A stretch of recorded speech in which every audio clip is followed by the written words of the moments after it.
자, 이 19번 문제가 있습니다. 이제 요즘에 탄력성에 관련된 또 지문도 또 출제를 많이 하고 있는데, 자, 틀린 것을 묻는 거죠. 자, 작년 시험에 1번 지문에서 정답을 또 물었어. 작년 시험에. 예? 그 수의 가격 탄력성이 뭐죠? 완전 탄력적이다. 작년에 요걸 또 출제했잖아요. 1번 지문. 그럼 수의 가격 탄력성이 완전 탄력적이면 뭐가 돼요? 수평선. 완전 탄력적이 뭐다? 수평선일 때는 수의 가격 탄력성이 어떤 경우? 무한대인 경우.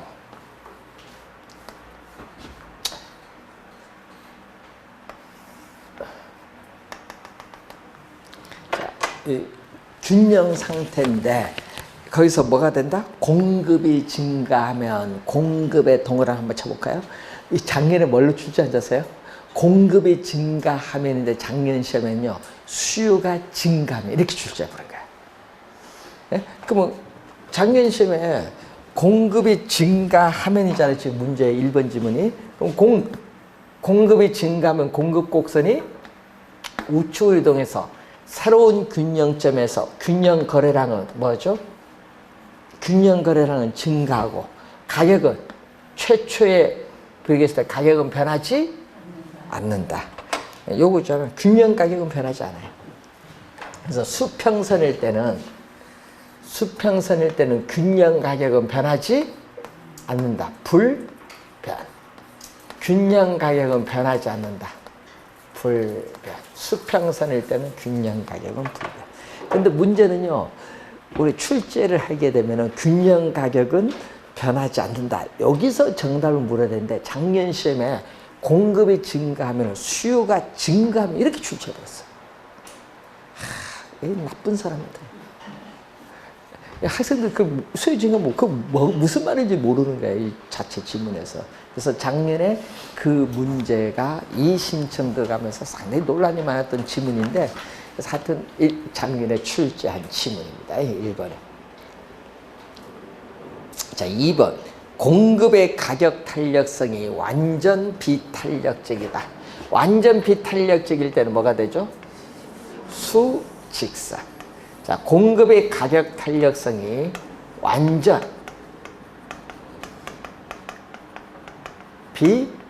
비탄력적인 수직선일 때는 또 뭐죠? 공급의 가격 탄력성은 뭐가? 수직선일 때는 제로. 공급의 가격 탄력성은 제로. 자, 수요 곡선이 이렇게 주어졌겠죠. 이게 최초의 균형이 나오죠. 최초의 균형. 자, 이 상태에서 수요가 뭔다? 감소한다. 수요가 감소하면은 수요 곡선 자체가 뭘로?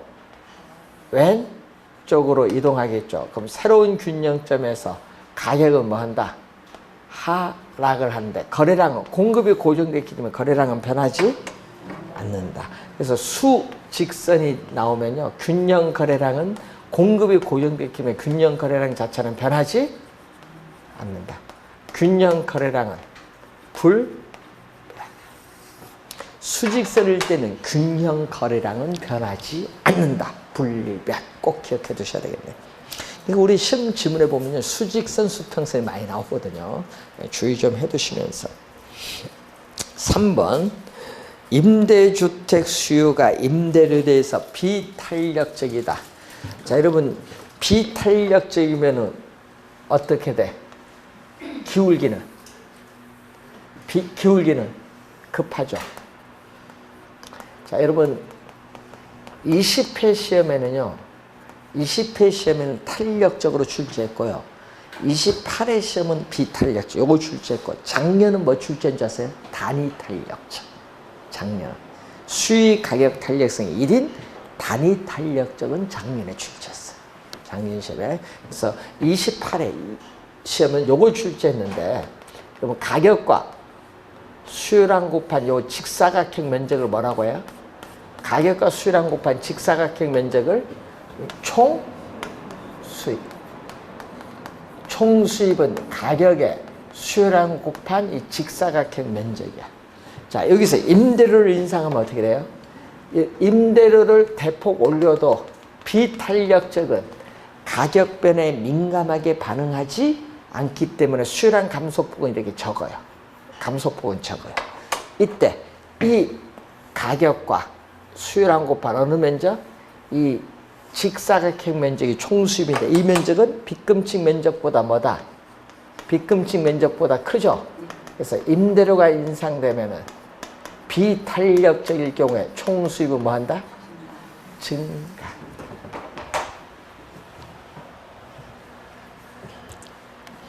맨 끝에 증가가 포인트. 4번 수요가 증가. 자, 여러분 4번, 5번 이런 게 시험 지문에 많이 나온다는 얘기예요. 4, 5번 지문. 4번은 공급의 가격 탄력성을 묻는 건데, 자, 여러분 4번 지문은 좀 신경 많이 써야 돼요. 공급 곡선의 기울기가 급하면 뭐죠? 비탄력적. 공급 곡선의 기울기가 완만하면 탄력적.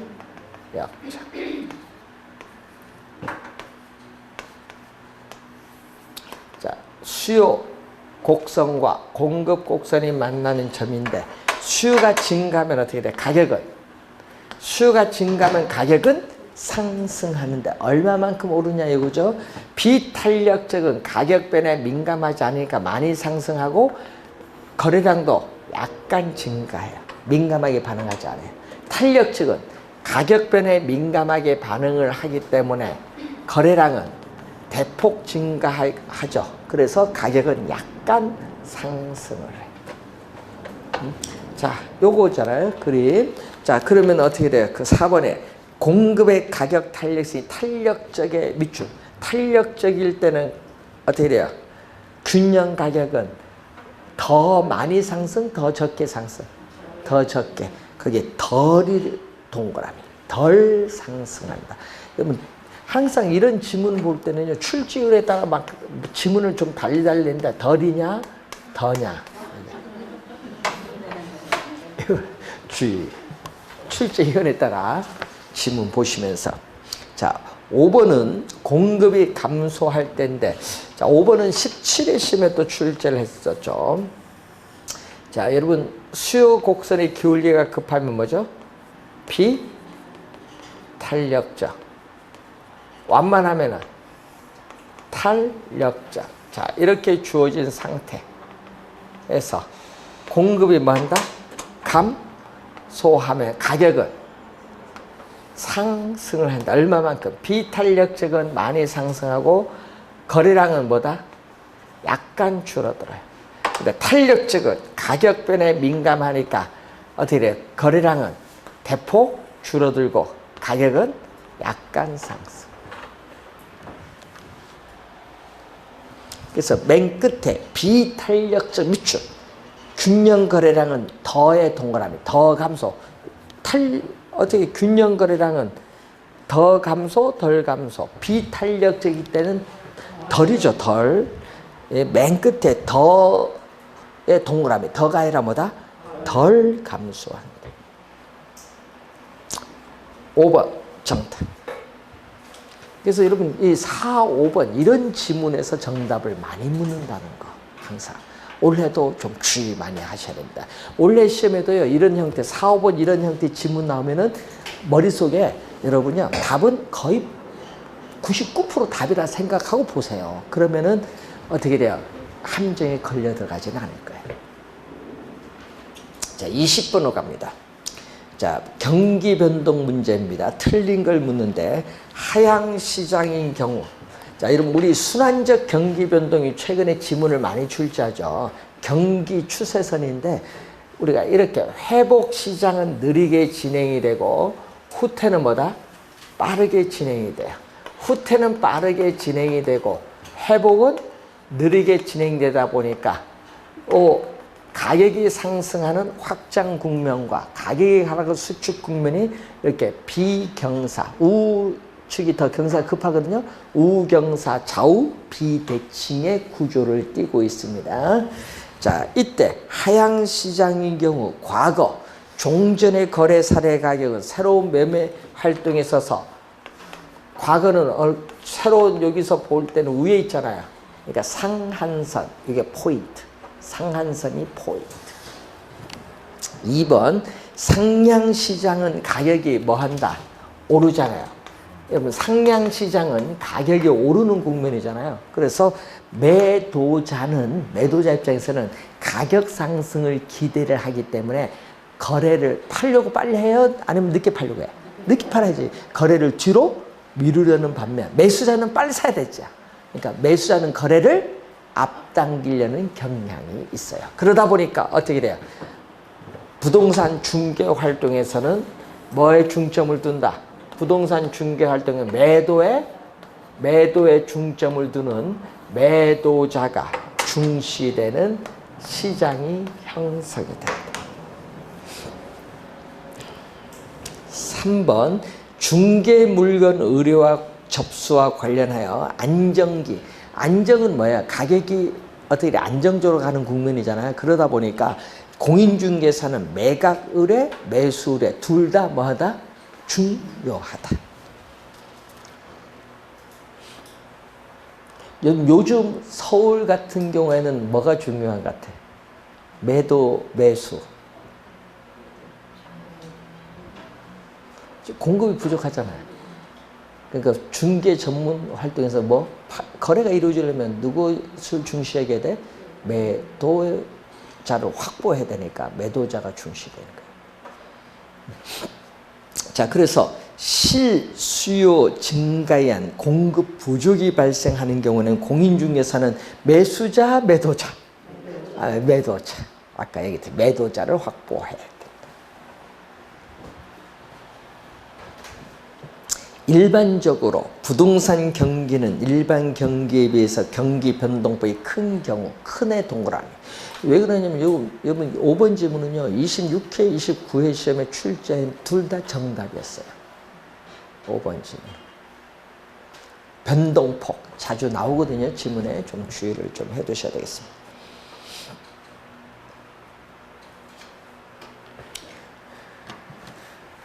자, 요즘 뉴스 보니까 우리 요즘에 부동산 얘기 안 나오대요.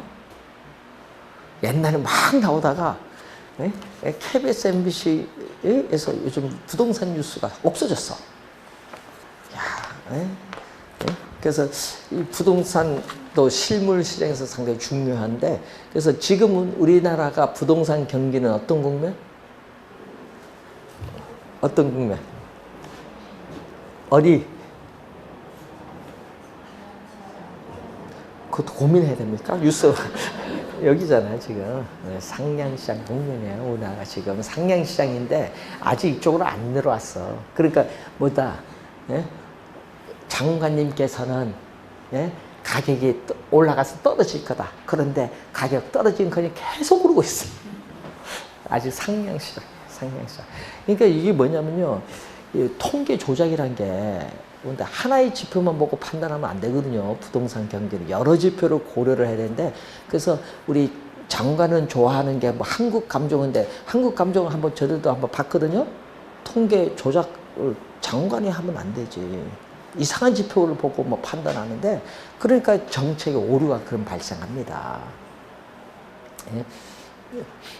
자, 그래서 요즘 그때 과열 국면이거든요. 지금 우리나라가 부동산 시장이 경기가 가격이 계속 오르는 상량시장이 과열 국면일 경우에는 정부가 시행할 수 있는 안정화 정책이 뭐냐?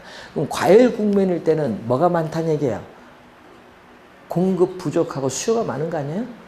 가격이 오르니까. 가격이 계속 급등하니까 과열 국면인데, 그러면은 가격을 안정시키는 정책은 당연히 뭐를 줄여야 돼? 수요를 줄여야지. 그 포인트는 뭐다? 수요를 뭐 해야 된다?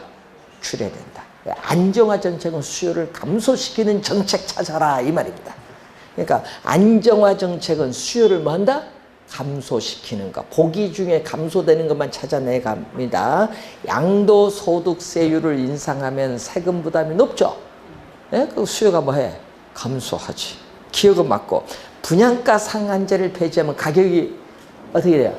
분양가가 오르죠? 오르면 안 되지. 안정화인데 수요를 줄여야 되는데. 예? 그래서 가격이 오르면 안 돼요. 그래서 니은은 틀렸고. 세 번째, 아파트 전매 제한 기간이 몇 년에서 예를 뭐 2년에다가 뭐 5년, 10년 뭐 이렇게 가잖아요. 확대되면은 또 수요가 뭐 한다? 감소해.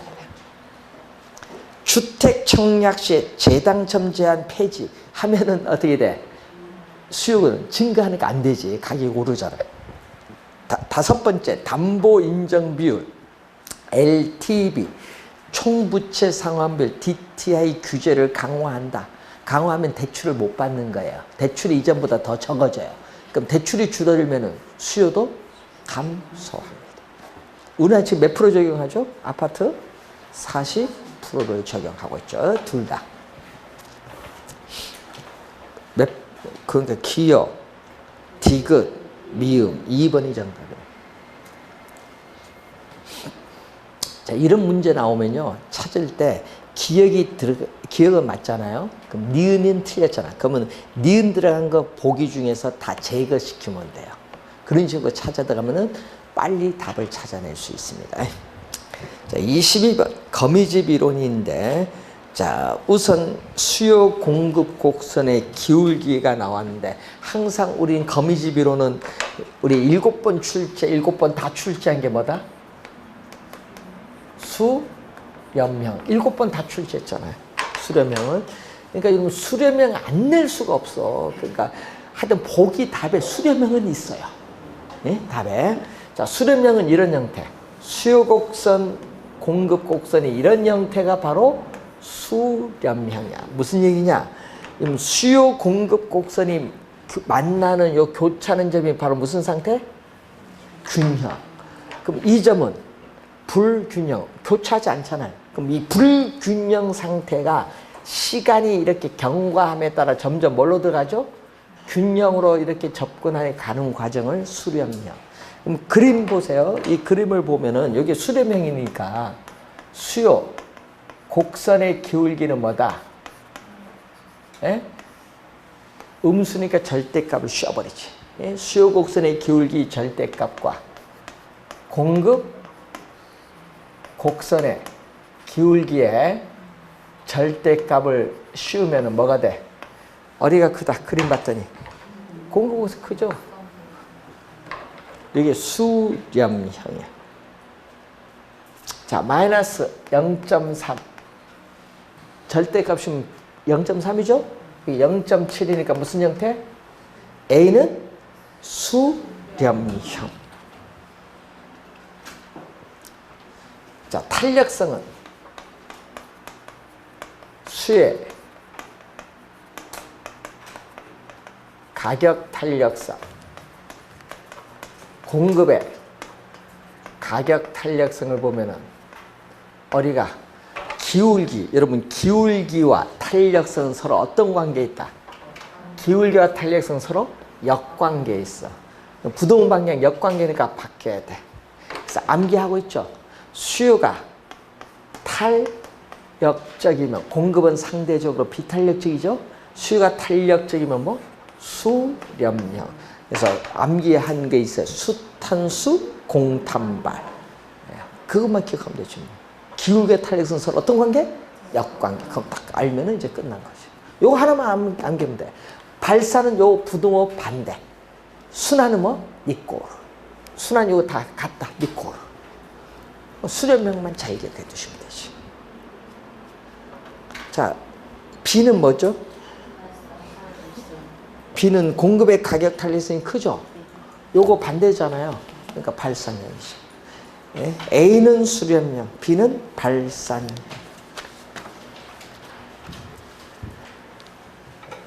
자, 23번 문제를 보시면은 A 부동산 시장은 얼마? 3P는 500 마이너스 5 QD. QD는 수요입니다. 자, 5P는 300 플러스 6Q. QS는 공급이죠. 앞에는 수요 공급인데 양변에 뭐? 3으로 양변을 나눠주면은 3분의 얼마? 500 마이너스 3분의 5qd. 자, 양변을 5로 나눠주면 얼마? p는 60 플러스 얼마? 5분의 6qs. 자, q 앞에 있는 x축이죠? q 앞에, 요 q x축의 앞에는 여기 뭐가? 기울기. 자, 수요 곡선의 기울기의 절대값과 공급 곡선의 기울기의 절대값을 비교했더니 어디가 크다? 이게 크네. 수요 곡선의 기울기 절대값이 공급 곡선의 기울기 절대값보다 크다. 여기 반대죠? 발산력. A는 발산력. 자, B로 갑니다. 자, B를 봤더니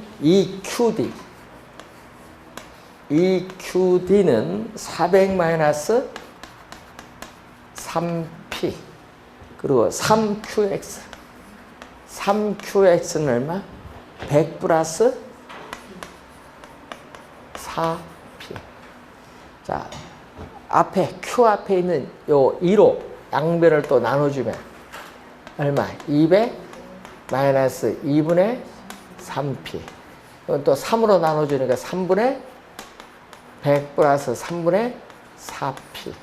자, 여기서 중요한 거는 여기는 지금 P가 Y축, Q가 X축인데 이것은 뭐다? 요 형태와 수식이 반대죠?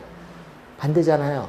이때 요 P 앞에 있는 요게 기울기 아니에요. 요거는 QP가 바뀌었잖아요. 요 P 앞에 있는 요게 기울기가 아니라 탄력성. 요거는 P 앞에 있는 건 뭐다? 탄력성. 기울기와 탄력성 역관계 있거든요. 이때 그래서 요 앞에 P 앞에 있는 것은 탄력성인데 수위 가격 탄력성은 음수가 아니죠. 음수가 아니니까 뭐 플러스 2분의 4. 여기는 얼마? 3분의 4. 어리가 크다. 여기 크네요. 수위 가격 탄력성이 공급의 가격 탄력성 크죠. 수탄수, 수렴형. 수위 가격 탄력성이 공급의 가격 탄력성보다 크다. 그림 이런 형태. 수탄수, 수렴형. 5번 정답. 25회 시험과 29회 시험은요, 이런 형태로 출제했거든요. 25회, 9회 시험은. 그리고 기울기를 묻는 것은 5번 출제했어요.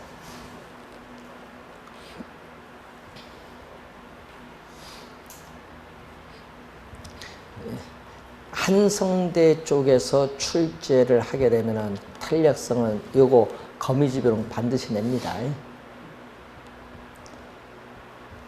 건국대 쪽에서 들어가면 안 내요. 서로 앙숙이야.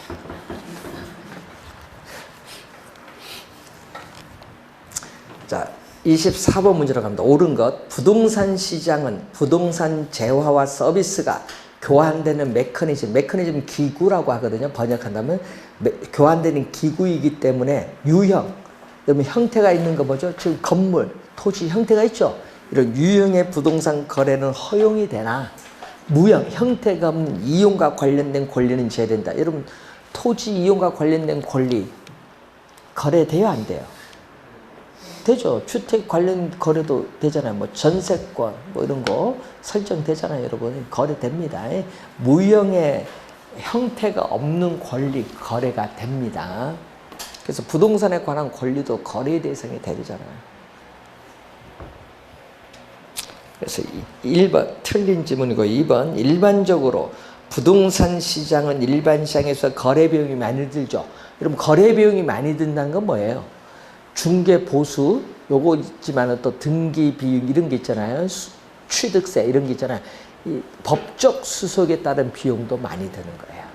네, 거래 비용이 많이 들고요. 그리고 수요자와 공급자의 시장 진출입이 제약을 받게 되면서 완전 경쟁이 아니라 불안정 경쟁. 완전한 불안정 경쟁. 여러분이 항상 가격이 비싸거든요. 부동산은 일반 상품에 비해서 가격이 비싸다 보니까 다수가 아니라 뭐다? 소수야.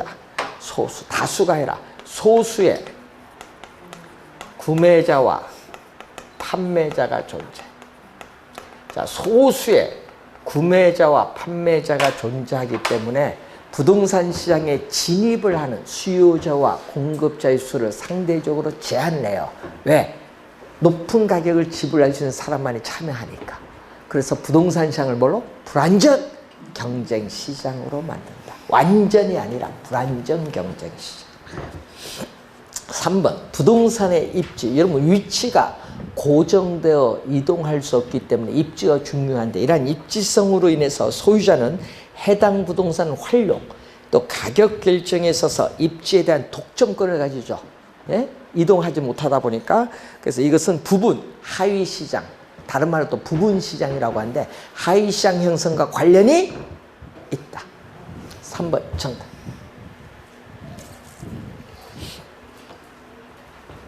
예를 들면 우리 아파트 시장 하면요. 매매 시장, 임대차 시장 이런 식으로 하위 시장 형성과 관련했습니다.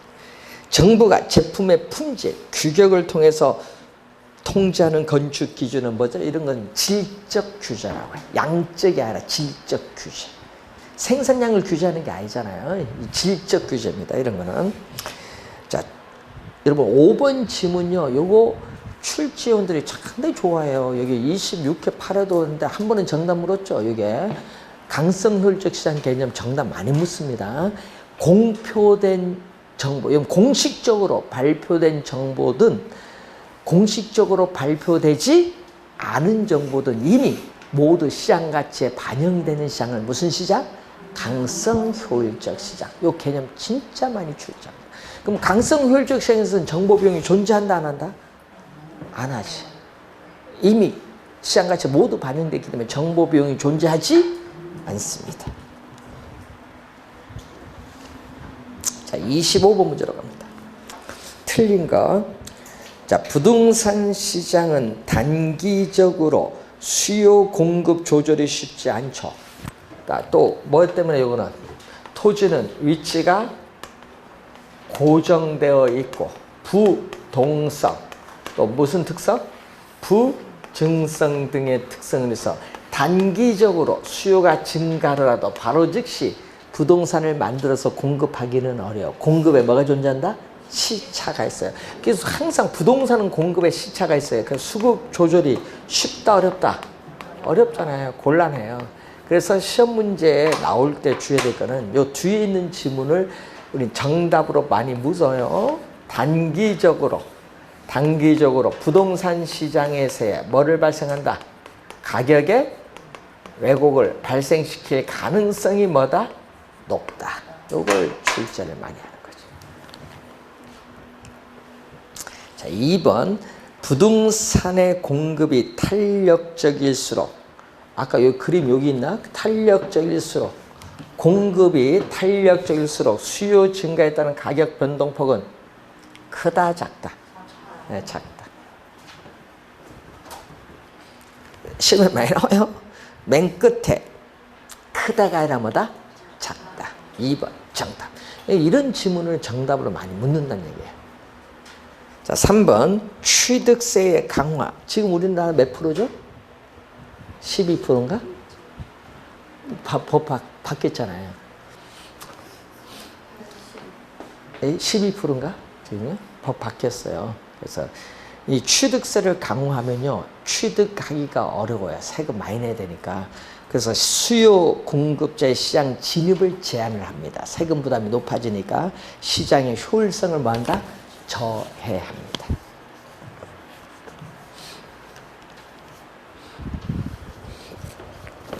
요즘 뉴스 나오는 거 보니까 그 임대차 뭐 때문에 그 얘기를 많이 나오는데 그 임대차 우리 그 원래 시험에 나올 때 주의를 해야 될 건 정책이론이잖아요. 부동산 정책 이슈가 원래 많이 됐어요. 그러니까 정책이론 원래 좀 많이 출제할 텐데 그 중에 시험 문제 원래 반드시 출제하는 게 있어요. 뭐 출제요?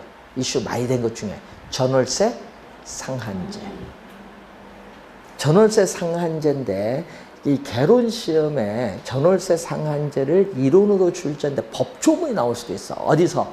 주택 임대차 보호법에서 지문을 뽑아와서 또 출제할 수도 있어요. 개론 시험에 몇 프로 상승률 임대료 상승 몇 프로에서 규제? 5%. 5%꼭 기억을 해야 돼요.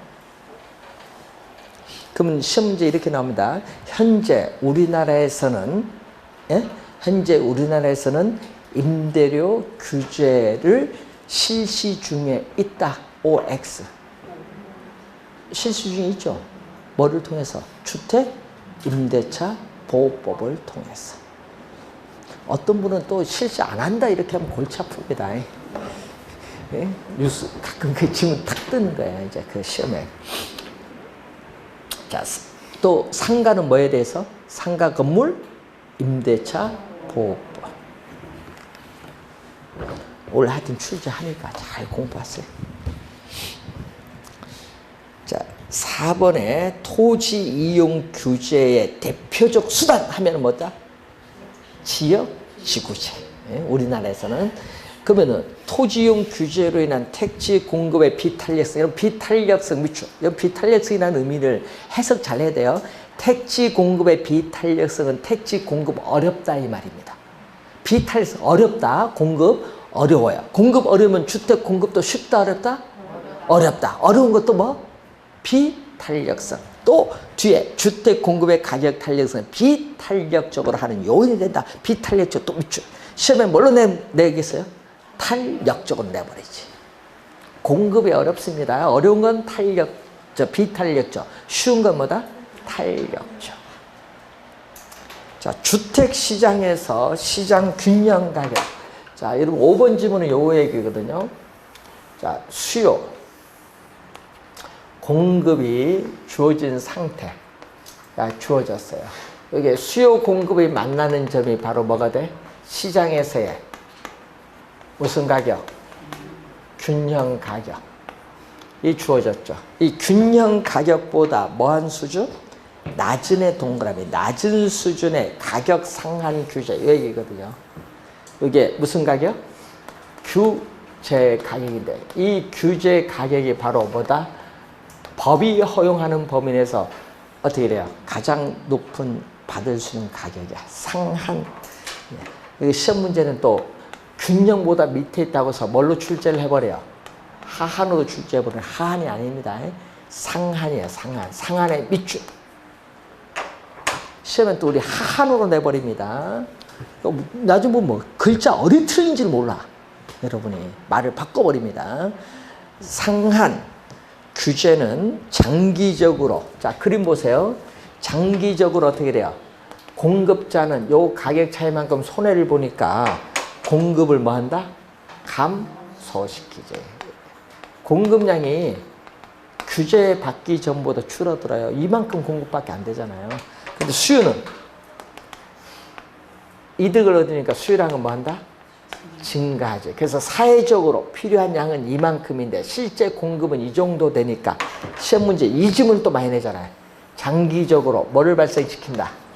초과 수요를 발생합니다. 시험 문제는 또 이걸 뭘로 출제한다? 공급으로 출제를 많이 해요. 초과 공급이 아니라 초과 수요를 발생시킨다. 또 3년전에 또 정답 물었잖아요. 초과 수요입니다. 공급이 아니라.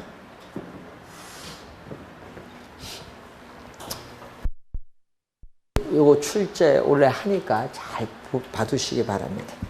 자, 그럼 한번 물어봐야겠다. 아유, 이따 또 문제 풀 텐데 물어볼게요. 이게 100이다. 수요량은 요 값이 100이다. 공급 요게 30이다. 수요량 공급량보다 수요량 많으니까 무슨 거? 초과 수요잖아요. 자, 그러면 시장에서 거래량은 얼마? 시장에서 거래량 딱 보잖아요. 시장에서 거래량 고민할 거 없어요. 예? 초과 수요가 아무리 많아도 거래는 30밖에 안 돼. 공급이 적잖아요. 공급만큼 거래될 거 아니에요. 그래서 거래량은 얼마?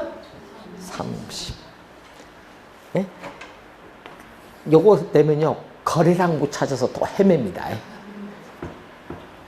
균형 거래량은 30. 자, 26번 문제로 갑니다. 자, 효율성에 관한 설명으로 틀린 건데, 자, 여러분 개념문 1, 2, 3번이 개념이거든요. 과거 개념 문제에서 과거에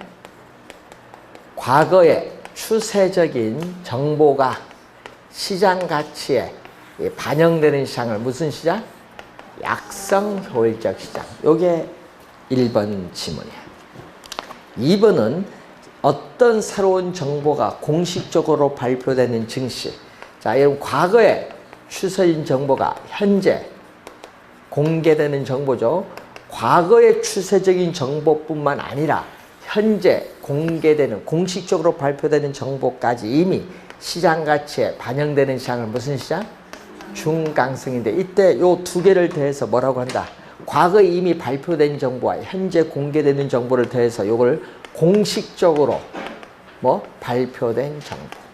공식적으로 발표된 정보. 그러면은 공식적으로 발표된 정보든 또 뭐가 나오죠? 공식적으로 발표되지 않은 정보든 이미 시장 가치에 모두 반영이 다 된 시장을 무슨 시장? 강성 효율적 시장. 여기 1, 2, 3번 사입니다.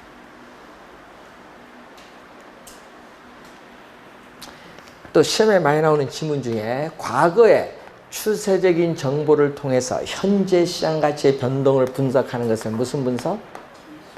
기술적 분석. 그럼 약성 효율적 시장에서는 기술적 분석을 통해서 투자를 한다 하더라도 초과 이윤 획득할 수 없다. 여러분 2년 전에 초과 이윤 획득할 수 있다로 출제했죠? 초과 획득할 수 없습니다. 자, 요 두 공식적으로 발표된 정보를 토대로 해서 시장 가치의 변동을 분석하는 거, 이건 무슨 분석? 기본적 분석. 그래서 이 기본적 분석을 통해서 또 투자자들이 투자를 한다 하더라도 또 중강성 효율적 시장의 투자자는 초과이윤을 획득할 수 없다. 자, 그리고 강성 효율적 시장은 시장의 과거, 현재, 미래의 어떠한 정보를 이용해서라도 결코 시장의 어느 누구도 결코 초과 이윤을 획득할 수 없다. 조건들을 잘 보셔야 됩니다. 시험 지문에 4번. 부동산 시장은 주식 시장이나 일반 상품 시장보다 더 불안전하고 비효율적이므로 할당 효율적일 수 없다. 없다의 동그라미. 이게 틀렸죠? 4번. 없다가 아니라 뭐다? 있다. 4번 지문. 아까 늘 얘기했지만 부동산 시장은 무슨 시장? 불안정 경쟁 시장. 자, 부동산 시장은 불안정 경쟁 시장인데 뭐가 같다? 정보 가치와 정보 비용이 뭐한다? 일치한다. 자, 부동산 시장은 불안정 경쟁 시장인데 정보의 가치와 정보 비용이 일치한다면 뭐가 없어요? 초과 이윤이 없잖아요. 초과 이윤이 없으면 이때 시장은 자원이 효율적으로 배분이 이루어지는 할당 효율적 시장이 될 수 있다. 그러니까 없다 하면 안 돼. 있다. 할당 효율적일 수 있다. 5번. 부동산 시장의 제약 조건을 극복하는 데 소요되는 거래 비용이 다른 시장보다 부동산 시장을 더 비효율적이게 만드는 주요 요인이다. 그럼 거래 비용 비싸서 거래가 뭐 할 수 있겠어요? 많이 비싸면?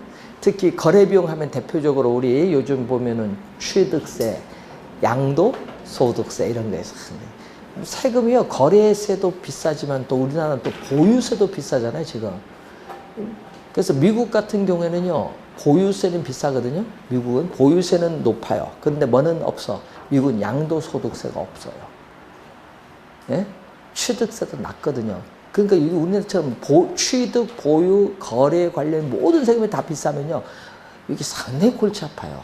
거래도 이루어지기 어렵고 가격이 급등하는 현상이 나타나.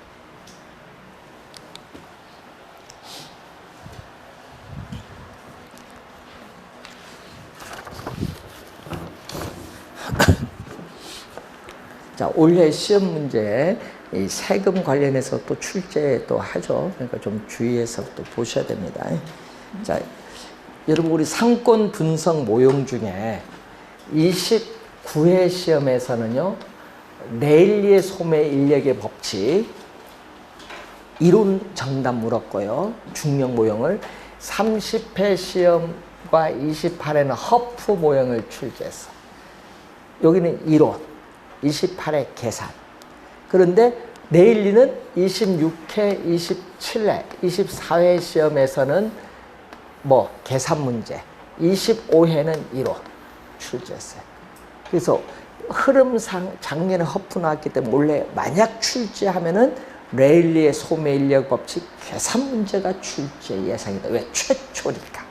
레일리는 최초 이러니까 원래 계산 문제, 레일 쪽에서 이론보다는 계산 문제로 출제가 예상이 된다.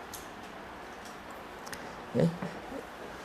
당국대학교 이호병 교수가 입지론을 출제하는데 그분은 꼭 레일 아니면 허프를 출제합니다. 대학교 시험도 그렇지만은 그래서 제가 보기에는 올해 레일리를 낼 것 같아요.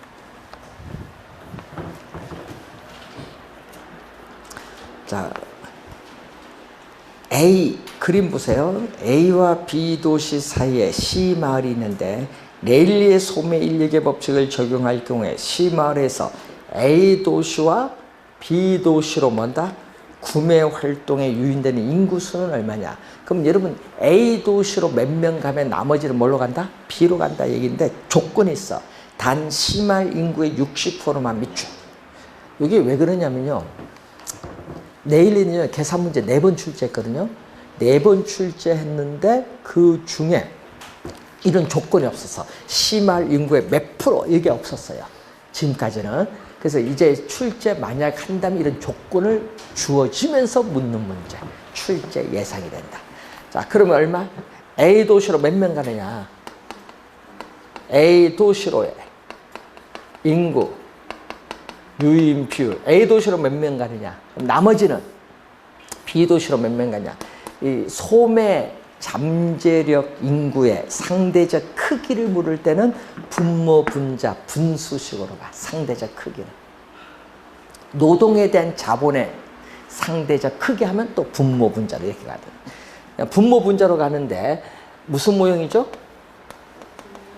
중력 모형이죠. 레일리는. 그래서 두 도시 사이에 위치하는 C마을의 소비자잖아요. 예? 자, 이때 상권이 미치는 영향력이 크긴 A, B 두 도시에 뭐에 비례한다? 인구에 비례를 하죠. 상권의 경계인 분기점으로부터 뭐에? 거리 제곱에 반 비례합니다.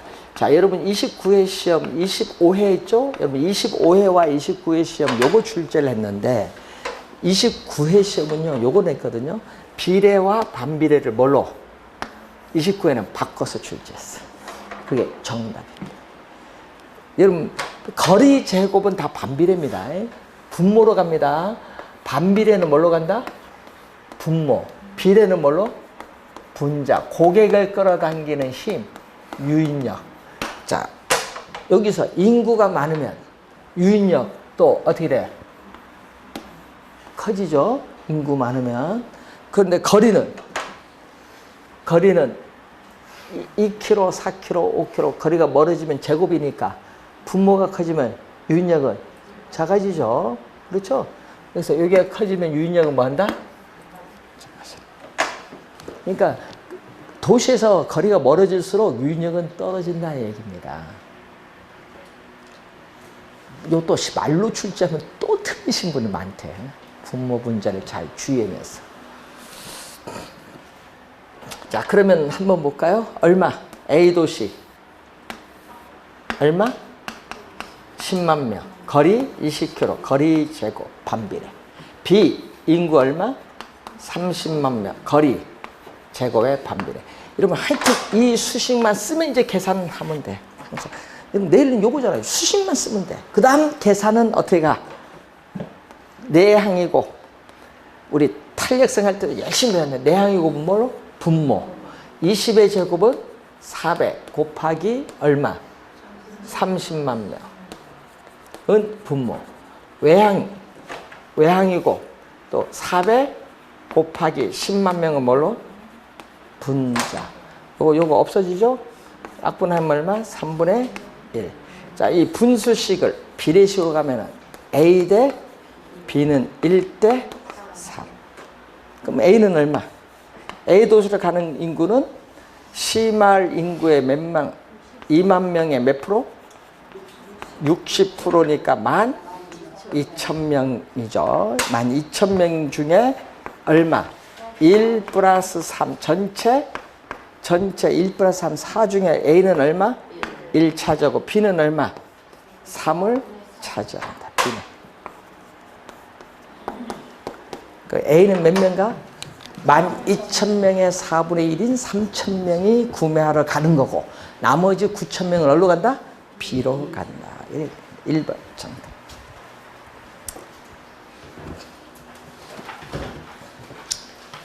올해 시험에 내일이 좀 주의를 하는데 여러분이 전자계산기 잘 활용을 해야 됩니다. 지금 문제는 딱 떨어지죠? 이렇게 떨어지는 문제가 출제하면 좋은데 안 떨어지는 게 있어. 네? 이렇게 딱 떨어지면 좋은데 안 떨어지는 거. 전자계산기 눌러야 되는 거. 그런 문제 내면은 어떻게 돼요? 본인이 풀면서도 내가 잘못 풀었나 이렇게 막 나옵니다.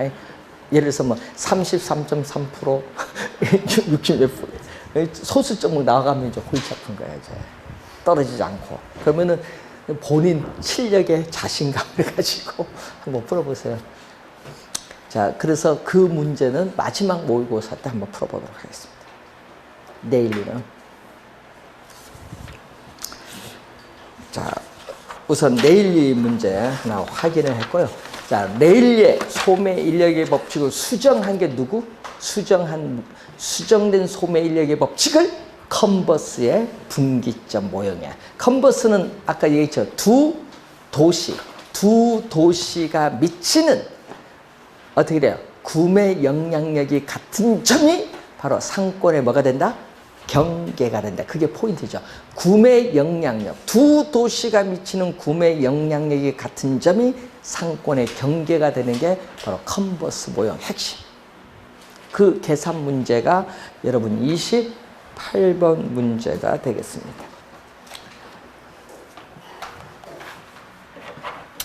자, 28번 문제인데 여러분 어떤 형태 문제예요? 우리 A 도시로부터 몇 킬로 떨어졌느냐? X를 이꼬르 뭐? 1 플러스 A 도시로부터 물을 때는 분모는 A, 분자는 뭐다? B. 위에는 뭐? 두 도시 간의 거리. 자, 거기 봤더니 두 도시 간의 거리는 몇 킬로? 15킬로가 나왔어요. 박스 안에. A 도시는 얼마? 인구 16만 명. B 도시는 얼마? 4만 명. 그러면 4분의 1. 그럼 루트 4분의 1은요. 루트 2분의 1의 제곱이거든요. 이게 제곱과 루트는 없어져요. 그럼 얼마? 2분의 1. 그러면 여기 얼마 나오냐? 1 플러스 2분의 1에 얼마? 15kg. 그러면 여기 2분의 3이죠. 분모 2분의 3에 15kg인데 분모를 1로 만들어주기 위해서 어떻게 된다? 3분의 1을 곱하면 되죠. 2분의 3, 요 분모를 1로 만들기 위해서 3분의 1을 분모 분자에 뭐 한다? 곱해주면 되지. 분모의 3분의 1. 요건 약분되니까 1이고 얼마? 3, 5, 15, 5, 2, 10, 10kg. 3번 정답. 요 공식을 아느냐 요 문제지.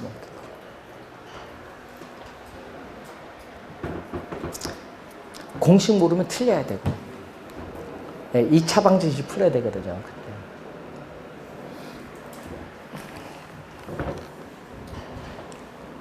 자, 그래서 3번 정답이 되겠습니다.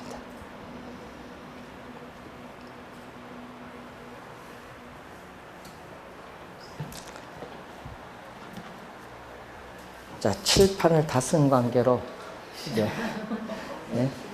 식사를 하고 몇 시? 1시간 뒤에 오후 수업 시작하도록 하겠습니다.